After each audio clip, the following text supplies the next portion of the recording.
My name is Dr. Anthony Levatino. I'm a practicing obstetrician-gynecologist, and I've performed over 1,200 abortions. Today I'm going to describe a second trimester surgical abortion called dilatation and evacuation, or D&E. A D&E is performed between 13 and 24 weeks of pregnancy.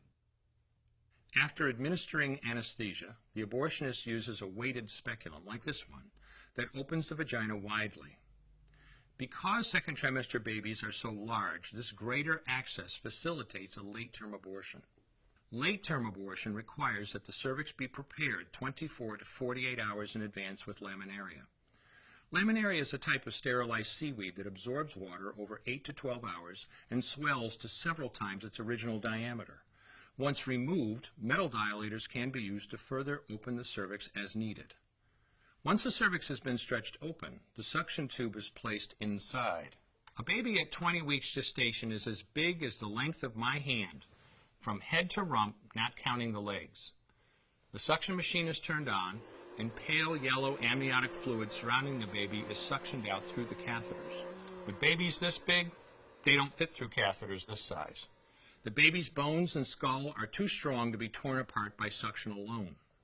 This is a Sofer clamp. A Sofer clamp is made of stainless steel. It's about 13 inches long. The business end is about 2.5 inches long and 1/2 inch wide, and there are rows of sharp teeth. This is a grasping instrument. When it gets a hold of something, it does not let go. The abortionist uses this clamp to grasp an arm or leg.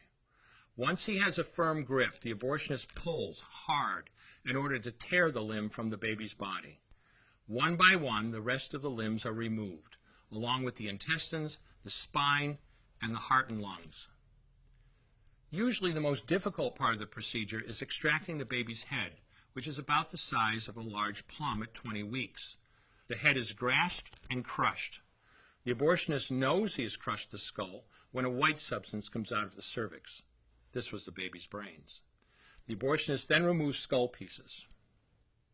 He removes the placenta and any leftover parts of the baby with a curette, scraping the lining of the uterus for any remaining tissue.